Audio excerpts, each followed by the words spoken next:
A continuación hablaremos acerca de la regulación emocional, desde el punto de vista de la psicorehabilitación y la educación especial.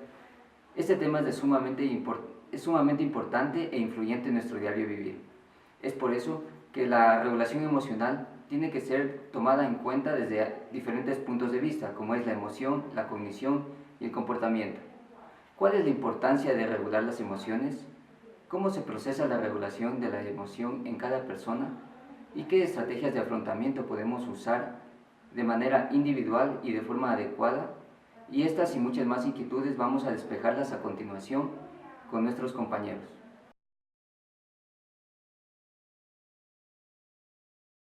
Cada día nos enfrentamos a problemas consecuencia de falta en la regulación de nuestras emociones. Estos problemas nos han traído dificultades tanto a nivel personal como social. Y aquí les hablaremos que la principal razón por la que debemos de conocer cómo controlar nuestras emociones es que son necesarias para conseguir un fin o un objeto necesario. Otro objetivo de la regulación de nuestras emociones también es la adaptación. Y estas las podemos evidenciar tanto en un nivel personal como social. ¿Y nos puedes explicar por qué las personas regulan las emociones? Ya, como lo acabé de mencionar, que las personas regulamos las emociones para conseguir un fin o un beneficio nuestro. Pero sin embargo, diferentes autores como Charlen y Campos, ellos señalan que diferentes investigadores de las emociones llegaron a la conclusión de que las emociones negativas o que nos perjudican no son necesarias para nosotros, mientras que las que sí nos causen un bien son indispensables para nosotros mantener un nivel de salud mental bueno. O también dice que las emociones aquí las utilizamos nosotros no exactamente por la finalidad de sentirnos bien, sino que a través de eso, de cambiar, digamos, nuestro estado de ánimo, también podemos conseguir ya sea un beneficio físico, también aparte del emocional. Ya, o sea, es muy importante la regulación de las emociones para poder afrontar una situación y poder superarla y sobresalir. Claro, esto ya dependería de la valoración que una persona le haga a cierta circunstancia, aunque obviamente es indispensable sentir o es natural sentir una emoción negativa como de tristeza en un momento o de tristeza, qué sé yo, en el duelo de la pérdida de algún familiar. Lo extraño ahí sería sentir una emoción como de euforia, alegría, eso sería algo negativo, porque lo natural sería que nosotros sintamos dolor. Pero sin embargo no debemos dejarnos sumergir en esa emoción negativa y no sacar no podernos recuperar de ese estado que estamos pasando. Ya, muy bien, o sea, estamos hablando de adentrarnos a la dimensión de una emoción, de su antónimo. Esto quiere decir lo que es alegría y tristeza. Sí, aquí hablaríamos del modelo de circunplejo de las emociones, donde dice que existen la polaridad de las emociones, como existe la alegría, existe la tristeza, el miedo, seguridad, etc. Pero aquí una de las cuestiones claves de la regulación de las emociones, también como lo mencioné, es la adaptación, donde no necesariamente la adaptación, la finalidad de esto es llegar a conocer la emoción de esa persona y sobre todo de cómo nosotros debemos de entenderla y saber cómo las expresa y cómo las valora. Ok, Yadira, entonces ¿nos puedes explicar por qué existe diferencia en la regulación de emociones en dos personas que han vivido en el mismo hogar? Ya, aquí a través de un ejemplo donde dos hermanas estaban observando la televisión y mientras observaban la televisión pasa un reportaje donde debido a un terremoto perdieron su casa. Ya, entonces, mientras una de las hermanas, ella hace una valoración negativa, qué sé yo, que se siente triste, devastada, que ya no va a poder seguir con su vida, se deprime, se siente sin energía, ya, esa es una valoración negativa, mientras que la otra hermana, qué sé yo, le hace una valoración de que se siente alegre porque la población ayudó de ver la unión de toda la población para salir todos con vida de aquel hecho, de aquel suceso muy fuerte. Y aunque es normal seguir sentirnos mal en un lapso de tiempo, pero lo anormal ahí sería ya dejarnos sumergir. Y en cambio la segunda hermana le hizo una valoración positiva, que lo tomó como un nuevo inicio de volver a empezar. También para hablarles sobre los principios generales sobre la regulación de las emociones, Aquí nos habla sobre dos dimensiones. El grupo A, que se refiere a los estándares de cómo debemos de regular las emociones, y también al grupo B, que es la monitorización de nuestro sistema cognitivo y la importancia de estar pensando, qué sé yo, en aquel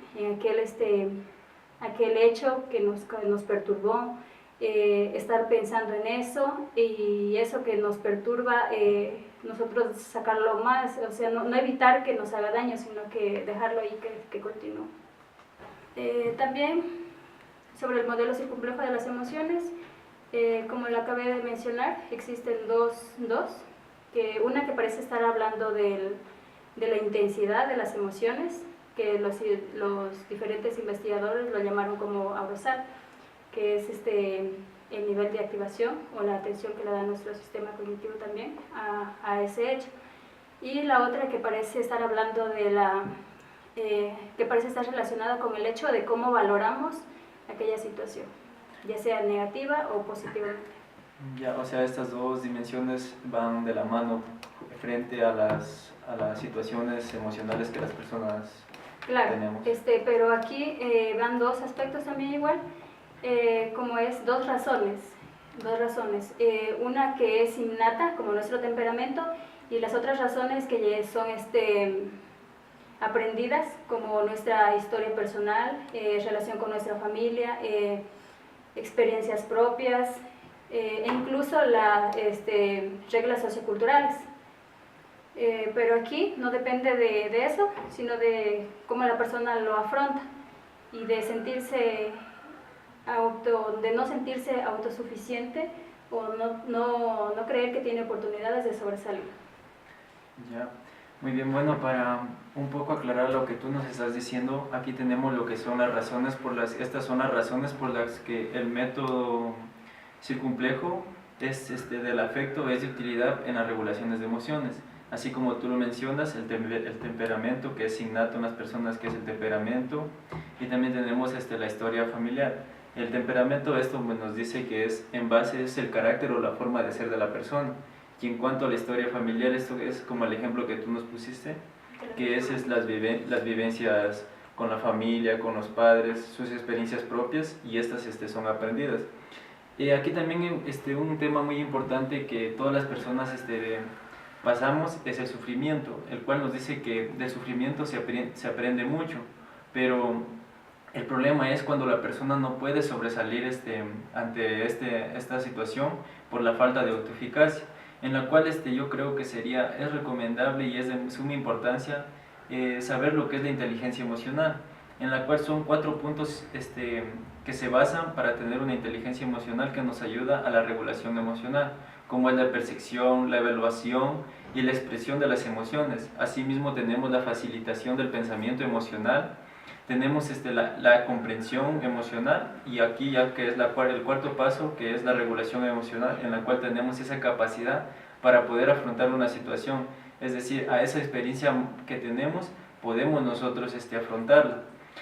Y aquí otro punto muy importante en el aspecto fisiológico, tenemos lo que es el sistema mesolímbico dopaminérgico, en el cual nos dice que no es una estructura en sí, sino está compuesto en una base por varias estructuras, como tenemos la área tegmental ventral, en la cual nos dice que es una región cerebral que es la área principal donde se encuentra lo que es la dopamina, donde se produce la dopamina, que esta es un neurotransmisor en lo cual tiene que ver con lo que es el placer. En estas áreas tiene que ver con la gratificación y la satisfacción. Tenemos aquí también lo que es el núcleo de Akumbux, que es la parte de los ganglios basales, a cual esta nos dice que es la parte que tiene la función de regular el nivel de producción de dopamina, en lo cual aquí también tenemos otra siguiente estructura, que es la amígdala, que como esta conocemos es la principal fuente de gestión de las emociones, en la cual aquí esta se encarga de lo que es la gestión emocional, lo que tiene que ver con la agresividad, y está relacionado un poco con lo que es este trastorno de esquizofrenia, y influye en lo que es en la sexualidad y la sensación de saciación. Otro tenemos lo que es el núcleo del área estría terminal, en lo cual es la parte que conecta lo que es el tálamo y la amígdala, y tiene que ver con las diferencias entre sexos e identidades sexuales en esta área, en lo cual se relaciona con lo que tiene que ver con el estrés y la sexualidad. Y otra parte fundamental que contribuye en la estructura del sistema mesolímbico, que es la corteza prefrontal, en lo cual nos dice que la corteza prefrontal es el área que rige los aspectos cognitivos de la conducta, permitiendo la planificación y la inhibición de los impulsos. La vía mesolímbica también se conecta a esta parte de la corteza cerebral, en lo cual hay que tener en cuenta que cuando hay una hiperfuncionalidad o una hipofuncionalidad, que quiere decir hiper, quiere decir un exceso, o hipo, una disminución. Esto nos estamos hablando en lo que puede ver un cambio o una anomalía en el funcionamiento de las conexiones dopaminérgicas en el mesolímbico, en el sistema mesolímbico, lo cual nos puede causar, tiene que ver con la relación de algunos trastornos, como si tenemos un exceso de dopamina, estamos hablando de un trastorno de esquizofrenia, o también en lo que tiene que ver con el núcleo de Accumbens, que está relacionado con las adicciones, con las drogas. Aquí es donde se relaciona con el trastorno de sustancias y abstinencia. También cuando existe estas dificultades en este funcionamiento, está relacionado con los trastornos alimenticios, tenemos el trastorno de control de impulsos y también con el TOC, que es el trastorno obsesivo compulsivo. Al hablar de la regulación de emociones, también tenemos que tomar un tema muy importante, en donde nos hace conocer un factor importante que interviene en esta regulación, es el placer y displacer. Nos dice que esto nosotros vamos evolucionando emocionalmente a medida que vamos obteniendo experiencias o cosas que nos hayan pasado y que nos hayan estimulado para que nosotros tengamos una reacción positiva o negativa de acuerdo a esto. Un ejemplo claro de esto tenemos que es en los niños, por ejemplo. En los niños en los primeros años de vida ellos actúan por placer más que emocionalmente. Es decir, ellos buscan más la satisfacción propia que una emoción. A medida que ellos van obteniendo sus experiencias, ellos aprenden a regular sus emociones. Aquí nos dice que más que emocionalmente también tenemos que tomar en cuenta lo que es un nivel cognitivo, en donde nos habla ya de la memoria, es decir, aquí nos habla de la memoria episódica, en donde, por ejemplo, aquí nosotros grabamos experiencias que nos hayan marcado la vida y, por ejemplo, vamos a reaccionar de tal manera igual o de otra manera según el estímulo que se nos presente, pero ya tenemos una experiencia para nosotros poder reaccionar a esta emoción. También nos habla mucho de la memoria semántica, en donde nos dice que es muy importante esta memoria semántica, ya que gracias a esta semántica nosotros podemos reconocer símbolos o gestos, y es muy importante en la memoria semántica ya que nosotros podemos reconocer las emociones a través de gestos de otras personas, es decir, un gesto de tristeza o un gesto de alegría, gracias a esta memoria semántica nosotros la podemos reconocer. Bueno, y para hablarles un poco más acerca del modelo circunplejo de la afectividad, a continuación vamos a pasar a explicarles el modelo que nos presenta Rose y sus colaboradores. Nos habla de... Aquí, por ejemplo, dice que principalmente cuenta de dos polos, pero cada uno de estos polos nos habla que tiene su polaridad opuesta, es decir, tenemos primero la activación y el polo opuesto sería la desactivación. Tenemos acá lo agradable y el polo opuesto lo desagradable. Entonces, llegando a esto, por ejemplo, si aquí funciona mucho lo que es lo usual, en donde, por ejemplo, nosotros en un estado desactivado, como nos marca aquí, si una persona está triste o está aburrido, puede pasar a estar deprimido, pero en esta puede la persona que está deprimida hacer valoraciones negativas, como decir yo no valgo para nada, algo así. Pero ¿qué pasa si queremos cambiar nosotros como psicorehabilitadores, queremos cambiar el pensamiento o la activación de esta persona? Tenemos que tomar mucho en cuenta si es que la persona quiere seguir en un estado desactivado. Nosotros simplemente en este caso lo que podemos hacer es cambiar el tipo de pensamiento por algo más creíble, es decir, cambiar la valoración que yo no pienso para nada, como decir, yo sé que tengo mis bajas, pero tengo mis fuertes en mi carácter y mi personalidad.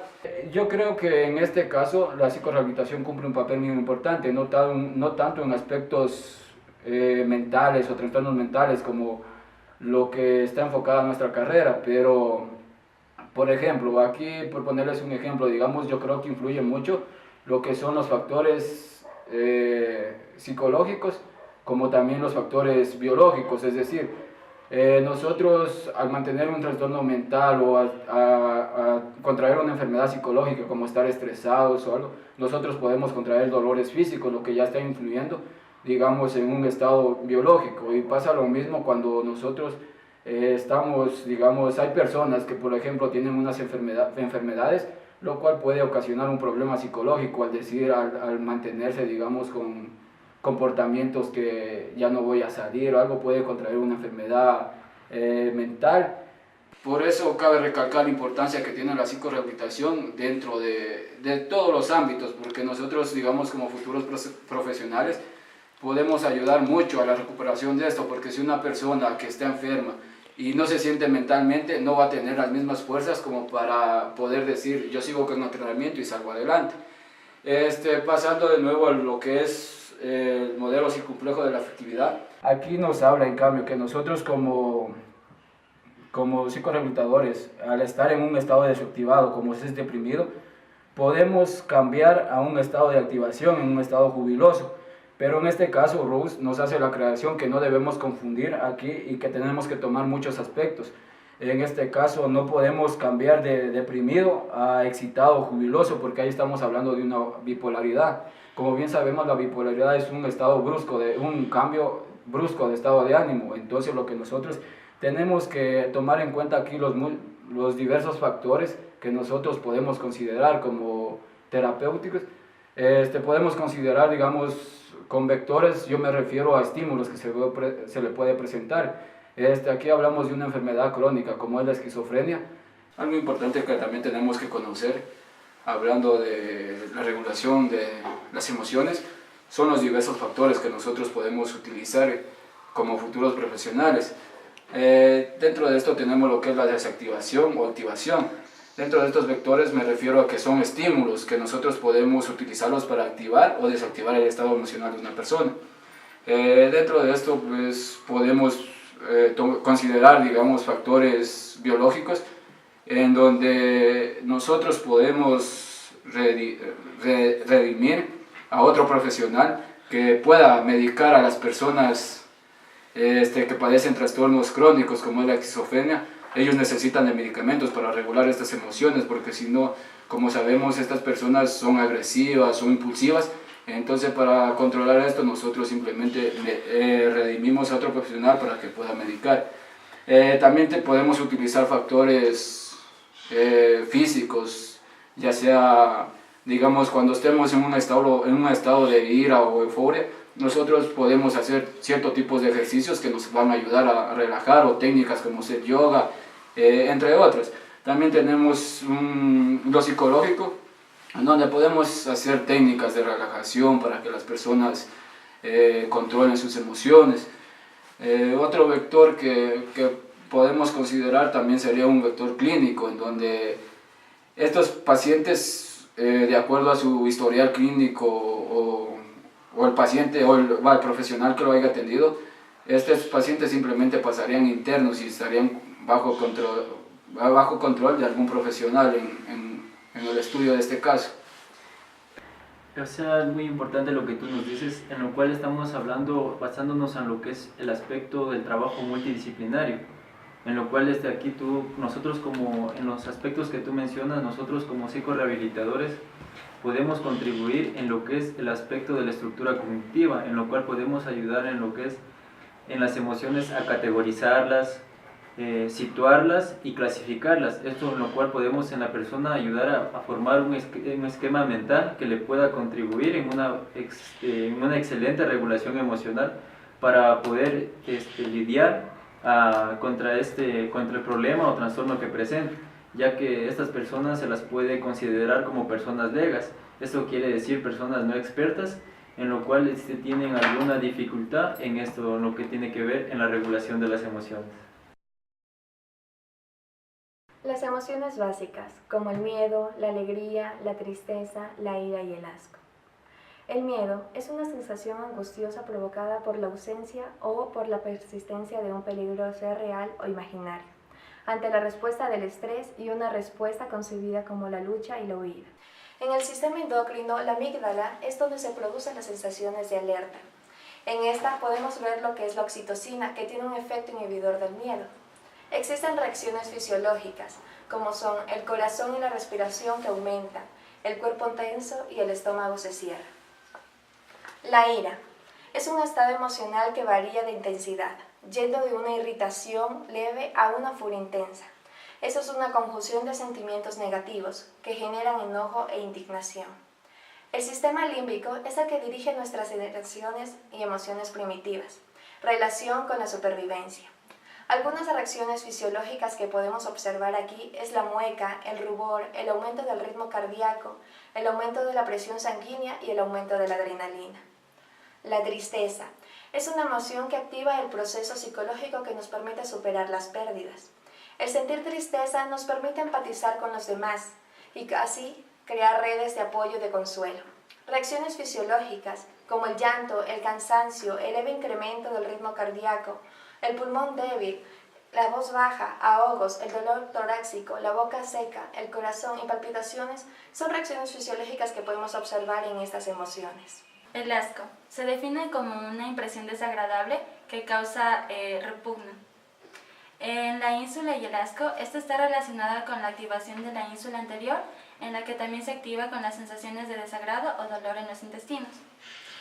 En cuanto a las reacciones fisiológicas, estas se dan en la elevación moderada de la frecuencia cardíaca y en la variación del volumen sanguíneo. Además, produce la elevación de la tensión muscular general y la frecuencia de la respiración. En la alegría, este es un estado de ánimo más confortable. Quien la experimenta la revela en su apariencia, lenguaje, las decisiones y actos que esta persona toma. Esta es producida gracias a la endorfina, la cual se produce en la glándula pituitaria y el hipotálamo, también conocida como la hormona de la felicidad. Para aumentar la endorfina es necesario evitar la comida chatarra, escuchar música, realizar ejercicios físicos, reírse y realizar hobbies. Además, tener ilusiones sanas, recuerdos felices y contacto físico. Uno de los temas principales es la discapacidad. Debemos tener en cuenta que hay dos tipos de discapacidad, la congénita y la adquirida. Ahorita, en este momento, vamos a hablar un poco de lo que es la discapacidad física y cómo influyen las emociones en esas personas. Debemos saber que ocupan dos tareas principales las personas que padecen de una discapacidad. Primero, sufren un impacto emocional que permite a la persona poder aceptar y adaptarse a la situación. Otro de los temas principales también es que deben adaptarse a un nuevo estilo de vida distinto al que están acostumbrados. Algunas de las principales características emocionales que pueden presentar estas personas son el miedo, la ansiedad, la tristeza, la depresión, ira, rabia e incluso el llanto. Algunas personas nos dicen que adoptan estrategias como el buscar información de su discapacidad, la búsqueda del apoyo social y el emocional, aceptación, el lenguaje positivo y el centrarse en las emociones y deshogarse como uno de los temas principales. La persona que sufre de su discapacidad deberá enfrentarse a cambios en distintas esferas de su vida, como por ejemplo los cambios en las relaciones familiares.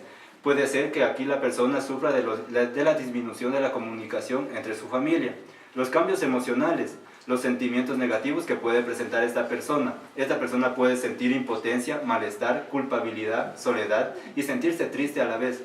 Consecuencias laborales que pueden sufrir estas personas. Puede aquí haber lo que es una disminución o aumento también de lo que son los ingresos.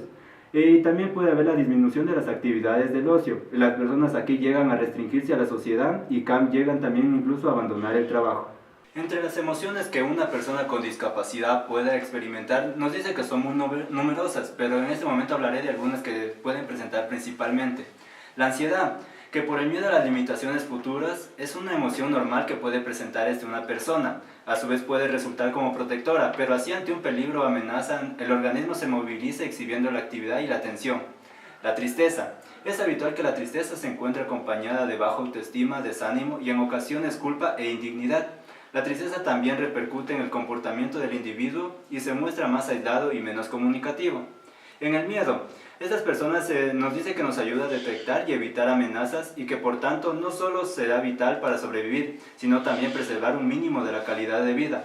Aquí las personas nos dicen que pueden sentir miedo al dolor físico, miedo a la pérdida de la autonomía funcional, el miedo a volverse loco, miedo a ser una carga y el miedo a la separación de los seres queridos.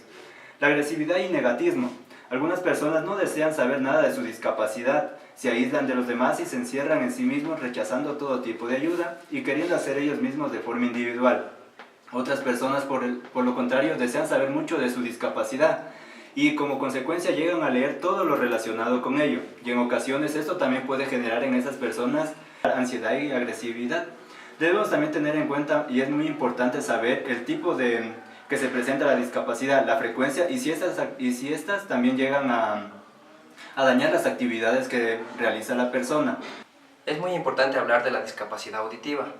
La pérdida auditiva puede limitar el acceso a la información, afectar la relación padre, madre, hijo e hija y alterar el desarrollo socioemocional del niño. Por este motivo y por las implicaciones que puede tener sobre el curso del desarrollo, es necesario puntuarnos a la necesidad de diseñar e implementar un programa para promover la comunicación entre padres e hijos y la competencia socioemocional en los niños con discapacidad auditiva. Algunos estudios señalan los déficits específicos que muestran los niños con discapacidad auditiva en cuanto a su comprensión emocional. En primer lugar, los niños con discapacidad auditiva muestran estados emocionales en la misma medida en lo que hacen sus iguales oyentes. Sin embargo, tienden a mostrar menos vocabulario emocional y les cuesta más reconocer los estados emocionales ajenos. Los niños con discapacidad auditiva mejoran con la edad y al igual que los niños oyentes, identifican con más facilidad la alegría, la tristeza y el asco frente a la sorpresa, el miedo y la ira. Desarrollo de las emociones en personas con discapacidad. El desarrollo emocional afectivo refiere al proceso por el cual el niño construye su identidad, autoestima, seguridad y confianza en sí mismo. Interviene en las interacciones que se establecen con el miedo que lo rodea, tanto positivas como negativas, y aprenden a identificarlas. La afectividad juega un papel muy importante en el desarrollo emocional. Esta depende de la madurez física, intelectual y social de todo individuo. El desarrollo emocional es algo adquirido en la vida de cada persona. No hay certeza cuando termine, pero su validez es la niñez. Las emociones y los sentimientos son determinados en los primeros años de vida y llevándonos al desarrollo del apego. Desarrollo emocional, discapacidad intelectual. La Asociación Americana sobre Discapacidad Intelectual y del Desarrollo propone un modelo de apoyo para fomentar el desarrollo emocional y social. Primero, identificar las áreas relevantes que necesitan apoyo y afecto. Segundo, identificar para cada área las actividades relevantes y las que necesitan refuerzo. Tercero, evaluar el nivel y la intensidad de las necesidades de apoyo y afecto con las personas con discapacidad. Cuarto, redactar el plan individualizado de apoyos y necesidades. Las personas con discapacidad y las emociones.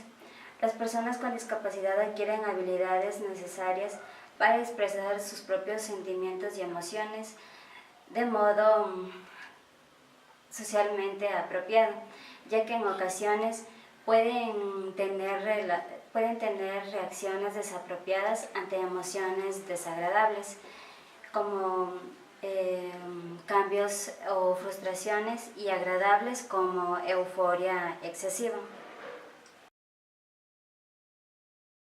La percepción. La sensación y la percepción nos proporcionan materia prima para la cognición y pensamiento.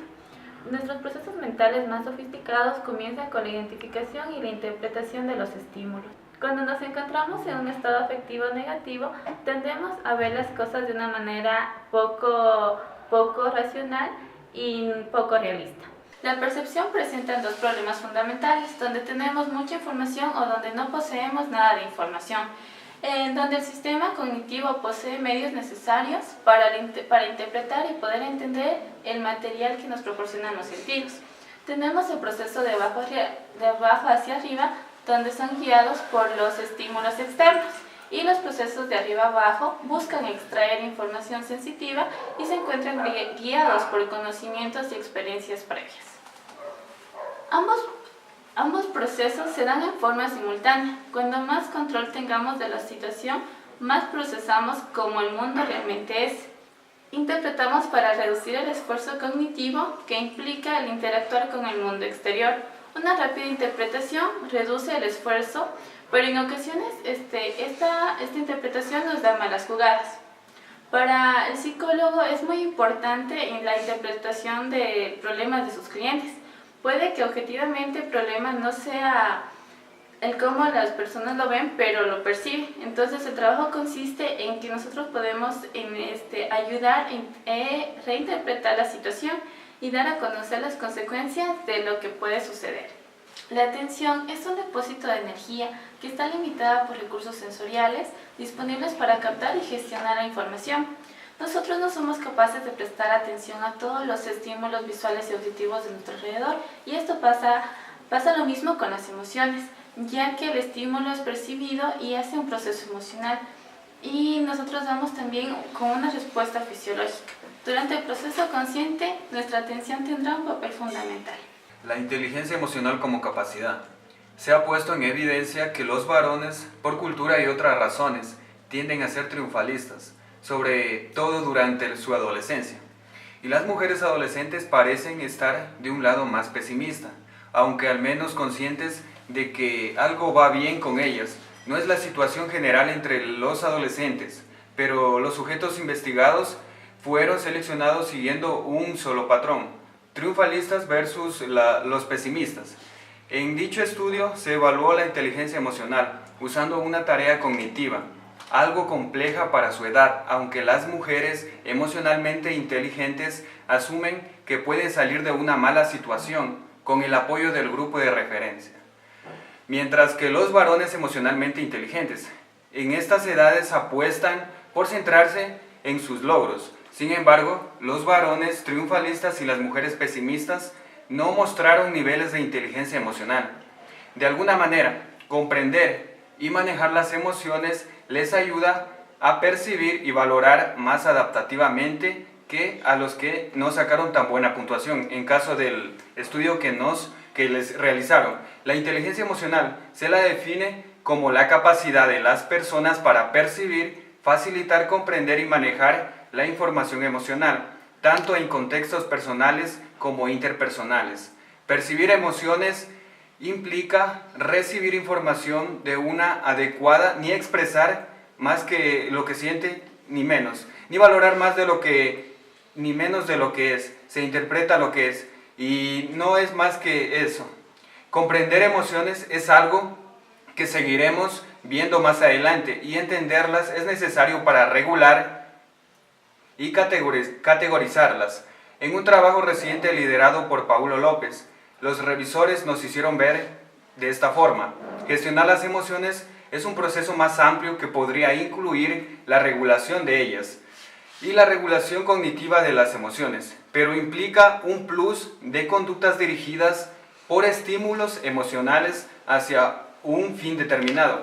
Gestionar es un tema muy apropiado para el modelo de Kahneman, no porque sea funcionalmente para regular las emociones, pero sí determina la finalidad de la capacidad optimizada de las emociones, y aunque los valores filtran el uso que les damos a dichas capacidades, la versión maquiavélica de estas habilidades no es para nosotros una posibilidad, es una realidad. De esta forma manejamos las emociones de las demás para cambiar una intención de voto. Por su parte, la conocida intuición femenina no sería más que un proceso automático y aprendido de situaciones donde las emociones estuvieron presentes. A ellas se une una mejor capacidad holística por su rápida interacción entre ambos hemisferios, gracias al cuerpo calloso de sus cerebros. El cerebro de una mujer es como un moderno ordenador portátil. En menos espacio hacen funciones semejantes al de un varón. Podrían, por tanto, decirse que es más evolucionado, en cambio el varón tiene funciones semejantes, pero hace lo mismo, más o menos en más espacio craneal. Luego sería un PC o un computador de escritorio. Entonces, los varones, al tener menos recursos, necesitan más refuerzos en las mujeres para realizar actividades cognitivas, en el tratamiento de la información emocional. Pero al tener menos recursos, también se encuentran menos o pocas limitaciones por los datos emocionales. Les afecta menos porque la información no llega. Es muy complicado ver que mujeres con dificultad para expresar emociones, así que parece que los varones atienden más al eje o activación y a las mujeres al eje de valoración. Mujeres, hombres y emociones. La comprensión de las diferentes naturalezas tiene una función adaptativa, más no competitiva. Se dice que los varones tienen mayor distancia emocional, pero a la vez ellos tienen una mejor incorporación de puntos de vista. A los 3 años, las mujeres poseen una mayor habilidad para expresar emociones faciales, mayor empatía, mayor expresividad emocional, mayor tendencia a adaptarse y usar información emocional. Existen 2 hipótesis, la hipótesis de la subordinación y la hipótesis de la acomodación. En la hipótesis de la subordinación nos dice que existe mayor capacidad en las mujeres para percibir emociones. Esto es debido a la tradicional subordinación que están siendo sometidas las mujeres actualmente. Con lo que respecta a la hipótesis de la acomodación, nos dice que las destrezas superiores de reconocimiento de la emoción de las mujeres no son igualmente aplicables a todas las formas de la expresión emocional. Es decir, las mujeres controlan más sus emociones, depende del contexto en que éstas se encuentran.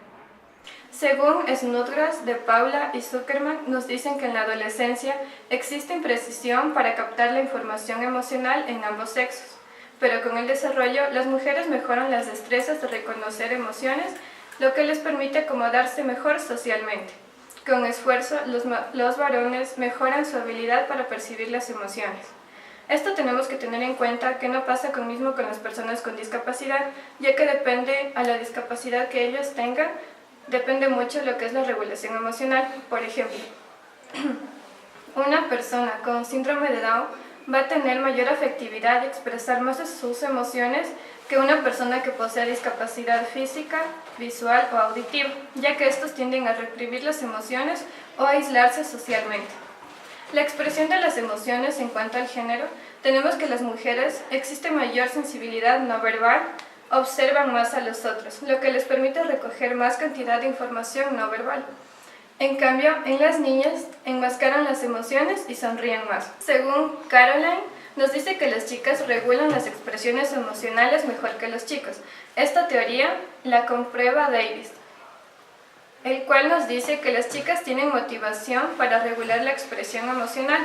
Es decir, ambos sexos la poseen, pero en las chicas tienen mayor habilidad para regular las emociones. Existen 2 procesos, los procesos controlados y los automáticos. Cuando adquirimos práctica, con respecto a la habilidad emocional, podemos realizar tareas a la vez que percibimos o expresamos las emociones. Con respecto a los procesos automáticos, se dice que estos son sin intencionalidad, sin conciencia y no interfieren en otros procesos mentales. Con respecto al proceso controlado, este se ejecuta conscientemente, intencionalmente e implica la participación de los procesos cognitivos como la percepción y la atención. En muchos casos no existe la conciencia de la reacción emocional. Los automatismos dan la percepción de no poder cambiarlos, pero sí es posible. El terapeuta y nosotros como psicorehabilitadores tenemos el deber y también podemos lograr detener los pensamientos irracionales que están asociados a las emociones negativas que viven los individuos en diferentes situaciones, ya sea que posean o no una discapacidad. Se analizan las consecuencias de estas emociones negativas y los pensamientos y se proponen alternativas de cambio, buscando una nueva respuesta adaptativa. Existen varias técnicas para lograr esto, como es el roleplay, detención de pensamiento, terapia cognitivo-conductual, condicionamiento clásico, operante y la terapia racional emotiva, entre otros.